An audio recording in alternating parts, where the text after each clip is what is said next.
साथ ही इस वीडियो में मैं आपसे बात करने जा रहा हूं, जैसा कि आप सभी को मालूम है, फोर्थ ग्रेड एग्जाम के काउंसलिंग की प्रक्रिया जो ऑनलाइन की गई थी, जो कि आज 4 बजे तक कर दी गई है। अब बात आती है कार्यग्रहण करवाने से पहले आपके कौन कौन से दस्तावेज चेक करेंगे, उसको लेकर बांसवाड़ा जिले द्वारा सूची जारी हो चुकी है और बाकी जिलों की भी यही सूची रहने वाली है। ये पीडीएफ आपको हमारे टेलीग्राम चैनल पर देखने को मिलेगी, जिसका लिंक नीचे डिस्क्रिप्शन में और कमेंट बॉक्स में भी पिन कर रखा हुआ, आप जाके देख सकते हैं। वीडियो पसंद आए तो वीडियो को लाइक कीजिए, चैनल जरूर सब्सक्राइब कीजिए, क्योंकि मैंने आपको पहले भी कहा है, इस यूट्यूब चैनल पर आपको फोर्थ ग्रेड एग्जाम से जुड़ी पल पल की अपडेट दी जाएगी, फिर चाहे वो अपडेट विभाग से आए, बोर्ड से आए या फिर कोर्ट से आए। तो चलिए बात करते हैं। आप देख सकते हैं यहाँ पर कार्यालय जिला शिक्षा अधिकारी माध्यमिक बांसवाड़ा द्वारा कार्यालय आदेश जारी किया गया है, जिसमें यह स्पष्ट रूप से लिखा हुआ है। मेन टॉपिक पर आते हैं, जहां पर आपको चीज काम की है वहां से हम चर्चा करते हैं। यहाँ आप देख सकते हैं कि संबंधित संस्था प्रधान इनको कार्यग्रहण करवाने से पूर्व निम्नलिखित कार्यवाही आवश्यक रूप से संपादित करेंगे। यानी कि कैंडिडेट के कार्यग्रहण करवाने से पूर्व उनको कौन कौन से डॉक्यूमेंट चेक किए जाएंगे, वो यहाँ पर लिस्ट दे रखी है। टोटल यहाँ पर 20 लिस्ट दे रखी, लिस्ट में 20 क्रमांक दे रखे हैं। तो एक एक क्रमांक की बात करते हैं। उससे पहले वीडियो को लाइक नहीं किया तो एक बार वीडियो को लाइक कर लीजिए, चैनल भी जरूर सब्सक्राइब कर लीजिए और किसी भी साथी को कोई भी डाउट है तो नीचे कमेंट बॉक्स में जरूर पूछिए। पॉइंट नंबर 1 में लिखा हुआ है कि इनके द्वारा अर्जित और इनके आवेदन पत्र के साथ संलग्न शैक्षणिक, प्रशासनिक, आयु, जाति, आरक्षण, दिव्यांगता संबंधी अन्य आवश्यक दस्तावेजों की मूल दस्तावेजों से मिलान कर उसकी एक प्रति कार्यालय अभिलेख में सुरक्षित रखेंगे। इनमें किसी भी प्रकार की भिन्नता होने की स्थिति में इस कार्यालय को प्रमाण पत्र सहित सूचित करते हुए अग्रिम आदेश तक कार्यग्रहण नहीं करवाएं। इनके द्वारा अर्जित यानी कि आपके डॉक्यूमेंट चेक किए जाएंगे। एप्लीकेशन फॉर्म के अंदर जो जो आपने जिक्र किया, चाहे वो शैक्षणिक योग्यता को लेकर हो, कास्ट को लेकर हो, आरक्षण को लेकर हो, जो जो जिसका आपने जिक्र किया, वो सभी ओरिजिनल डॉक्यूमेंट भी चेक किए जाएंगे और उनकी फोटोकॉपी सेट एक आपके कार्यालय अभिलेख में सुरक्षित रखा जाएगा, वहां पर आपके सबमिट की जाएगी।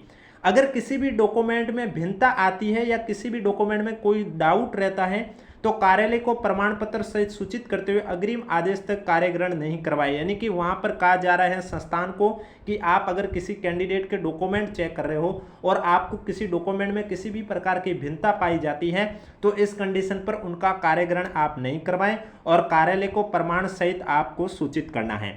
यानी कि आपके सभी डॉक्यूमेंट ओरिजिनल भी चेक किए जाएंगे और फोटोकॉपी सेट वहां पर आपके सबमिट होंगे।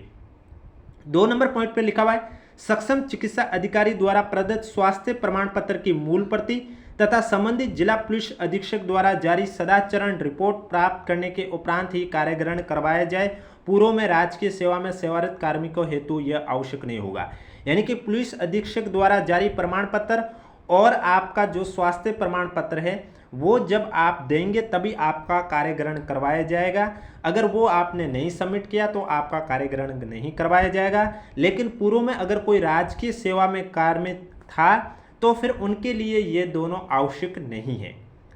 अगला पॉइंट है, जिन स्टूडेंट के पुलिस सत्यापन रिपोर्ट सही नहीं पाए जाने पर उक्त के विरुद्ध कार्मिक विभाग के परिपत्र क्रमांक 4/12/2019 और 26/10/2021 के अनुसार कार्रवाई किया जाना सुनिश्चित करवाएं। यानी कि किसी के अगर पुलिस सत्यापन रिपोर्ट सही नहीं होती है तो कार्मिक विभाग की अलग अलग डेट पर जो परिपत्र जारी हुए उसके अनुसार कार्रवाई की जाएगी।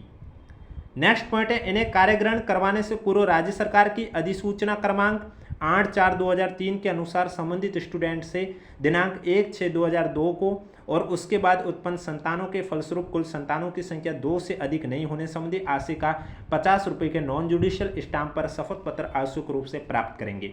यानी कि कैंडिडेट को एक 50 रुपये का नॉन जुडिशियल स्टाम्प पत्र पर शपथ पत्र भी देना है, जिसमें यह होना चाहिए कि 1/6/2002 और उसके बाद उत्पन्न संतानों का फलस्वरूप कुल संतानों की संख्या होनी चाहिए और यह संख्या 2 से अधिक नहीं होनी चाहिए। अगला पॉइंट है, इन्हें कार्यग्रहण करवाने से पूर्व इस आशय का 50 रुपये के नॉन जुडिशियल स्टाम्प पर शपथ पत्र प्राप्त करें कि इनके द्वारा प्रस्तुत समस्त सूचनाएं दस्तावेज सही है। इनके द्वारा अर्जित शैक्षणिक योग्यता वैध और जाली या कूटरचित पाए जाने पर इनकी नियुक्ति निरस्त करते हुए इनके विरुद्ध नियम के अनुसार विधिक कार्यवाही कराने हेतु विभाग स्वतंत्र होगा। यानी कि एक आपको 50 रुपये के नॉन जुडिशियल स्टाम्प पर शपथ पत्र ये दिखाना होगा कि आपने जितने भी दस्तावेज दिखाए हैं वो सभी सही है, कोई भी दस्तावेज फर्जी, जाली, कूटरचित नहीं है और अगर कूटरचित पाया जाता है तो आपके विरुद्ध कानूनी कार्रवाई कर सकता है विभाग, इसके लिए स्वतंत्र रहेगा।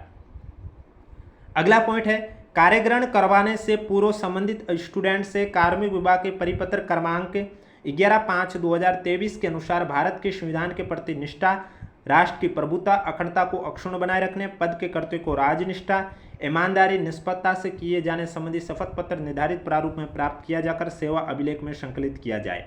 यानी कि संविधान वाला जो फॉर्मेट है वो भी आपको वहाँ पर शपथ पत्र के रूप में देना होगा।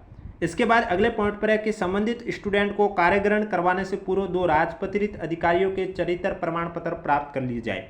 यानी कि 2 चरित्र प्रमाण पत्र राजपत्रित अधिकारियों द्वारा जारी होने चाहिए, वो आपको दिखाने होंगे। अगला है आपके स्तर पर यह भी जांच आवश्यक रूप से कर ले। कौन सी? पहला पॉइंट है अन्य पिछड़ा वर्ग यानी कि ओबीसी का सक्षम अधिकारी द्वारा प्रदत्त नवीन मान्य प्रमाण पत्र पिता की आय के आधार पर जारी किया होना चाहिए। यानी कि जो कैंडिडेट ओबीसी कैटेगरी के हैं तो उनका ओबीसी का जाति प्रमाण पत्र नया होना चाहिए और वो जाति प्रमाण पत्र पिता की आय के आधार पर जारी किया हुआ होना चाहिए। महिला आवेदकों के मामले में यदि पति के नाम वो पति की आय के आधार पर जारी किया हुआ यह प्रमाण पत्र मान्य नहीं है, परंतु स्टूडेंट अपने पिता की आय के आधार पर प्रमाण पत्र जो कि विवाह के बाद का बना हुआ प्रस्तुत करे तो ही मान्य होगा। देखो, महिला कैंडिडेट अगर ओबीसी का सर्टिफिकेट अपने पति के नाम या पति की आय के आधार पर जारी किया हुआ शो कर रहे हैं तो वो प्रमाण पत्र आपका मान्य नहीं होगा। आपको प्रमाण पत्र आपके पिता के आय और पिता के नाम का बनाना ही पड़ेगा, वो ही मान्य होगा। ऐसा नहीं करने पर आवेदन पत्र इस कार्यालय को वापस लौटा देवे। उपरोक्त अनुसार अन्य पिछड़ा वर्ग के प्रमाण पत्र की सुनिश्चितता आप अपने स्तर पर करने के उपरांत ही अन्य पिछड़ा वर्ग के आवेदकों को कार्य ग्रहण संबंधित कार्रवाई करें। अगला पॉइंट है अन्य पिछड़ा वर्ग का प्रमाण पत्र राज्य सरकार द्वारा अधिकृत सक्षम अधिकारी के द्वारा नियम के अनुसार और निर्धारित प्रपत्र में जारी किया होना चाहिए। नियम के अनुसार सक्षम अधिकारी द्वारा ये प्रमाणित किया गया हो कि अपवर्जन का नियम इन पर लागू नहीं होता है, अनुसूची में वर्णित व्यक्ति क्रीमी लेयर का नहीं है, उक्त तथ्य सक्षम अधिकारी द्वारा काटा हुआ नहीं है। यदि कोई स्टूडेंट क्रीमी लेयर की श्रेणी में आता है तो उनका आवेदन पत्र अग्रिम कार्रवाई हेतु इस कार्यालय को भिजवाएं। नेक्स्ट पॉइंट है स्टूडेंट से दहेज नहीं लिए जाने का स्व घोषणा पत्र प्राप्त किया जाए कि जो विवाहित है उन्होंने विवाह के समय दहेज नहीं लिया, अविवाहित है वो भविष्य में दहेज नहीं लेंगे। इसको लेकर स्व घोषणा पत्र भी आपको वहाँ पर सबमिट करना होगा।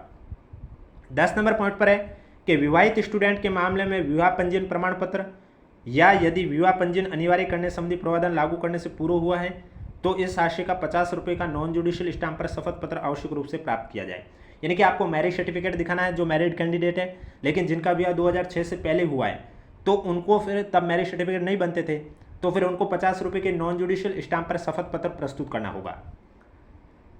11 नंबर पॉइंट है इन्हें कार्यग्रहण करवाने से पूर्व कार्मिक विभाग की अधिसूचना 4/10/2013 के अनुसार धूम्रपान गुटखा सेवन नहीं करने संबंधी अंडरटेकिंग निर्धारित प्रपत्र में प्राप्त करेंगे।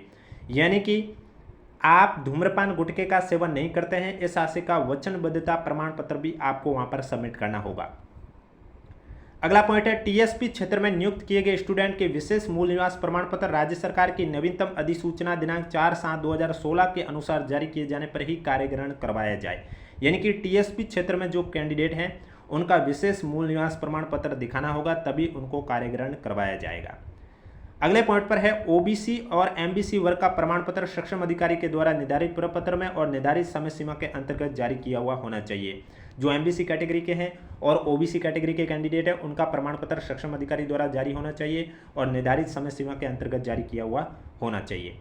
अगला पॉइंट है स्टूडेंट के नाम, उपनाम, विवाह संबंधी शपथ पत्र, विवाह पंजीयन, 2 से अधिक संतान नहीं होने का शपथ पत्र निर्धारित प्रपत्र में अधिसूचना दिनांक 24/2/11 और दिनांक 20/11/2015 की अनुपालना में पूर्ति करवाएं। गर्भवती महिला स्टूडेंट के लिए कार्मिक विभाग के परिपत्र क्रमांक 16/8/2005 का आवश्यकता अनुसार अनुसरण किया जाए। अगला पॉइंट है 15 नंबर का पॉइंट कि कार्यग्रहण करवाने से पूर्व संबंधित स्टूडेंट का मूल आवेदन पत्र नियुक्ति पत्र पर चस्पा छायाचित्र फोटो से मिलान कर यह सुनिश्चित कर ली जाए कि स्टूडेंट कार्यग्रहण करे जिसका आवेदन पत्र पर चस्पा छायाचित्र चस्पा है।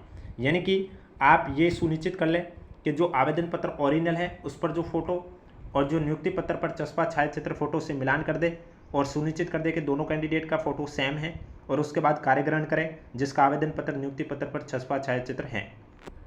अगला पॉइंट है संबंधित संस्था प्रधान, कार्यालय अध्यक्ष स्टूडेंट की सेवा पुस्तिका तैयार करवाते समय 10वीं परीक्षा की अंक तालिका के आधार पर नाम, पिता का नाम, जन्मतिथि आदि अंकित करें और स्टूडेंट की समस्त शैक्षणिक प्रशासनिक योग्यता का सेवा पुस्तिका में अंकन किया जाए।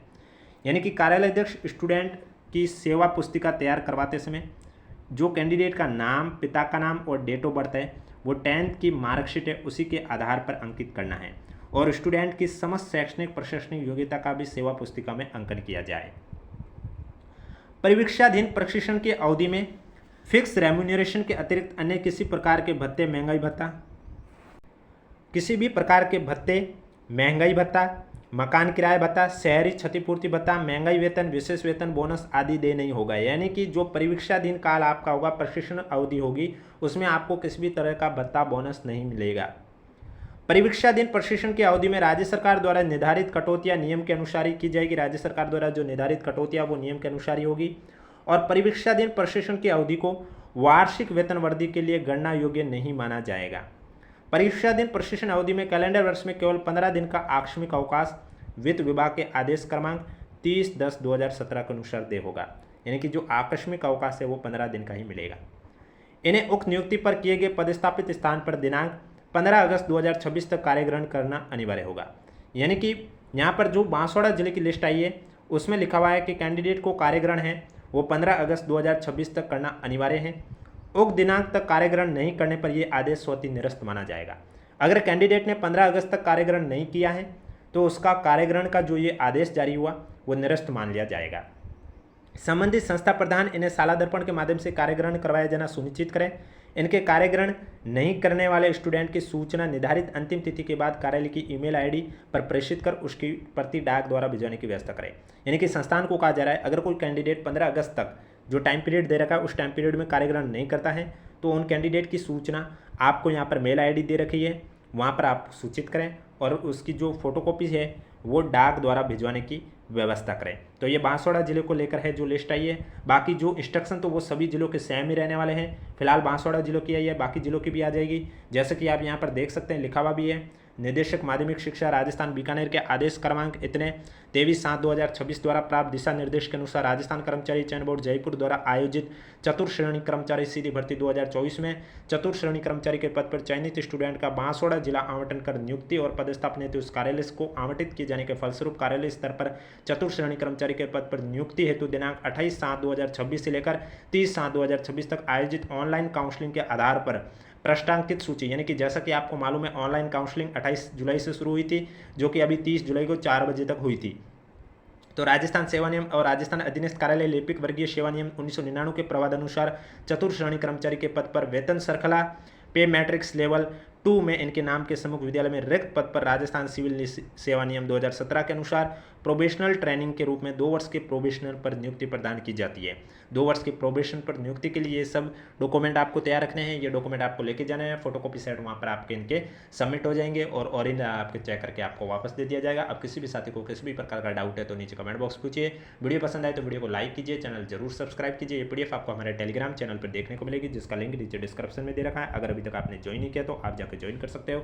और इसके अलावा जैसे कि आप सभी को मालूम है बहुत कैंडिडेट को ये डाउट है कि अगर हमने ऑनलाइन काउंसलिंग फिल नहीं किया तो हमारे साथ क्या होगा। तो आपका कुछ नहीं, बस आपको रैंडमली कोई भी स्कूल मिल सकता है।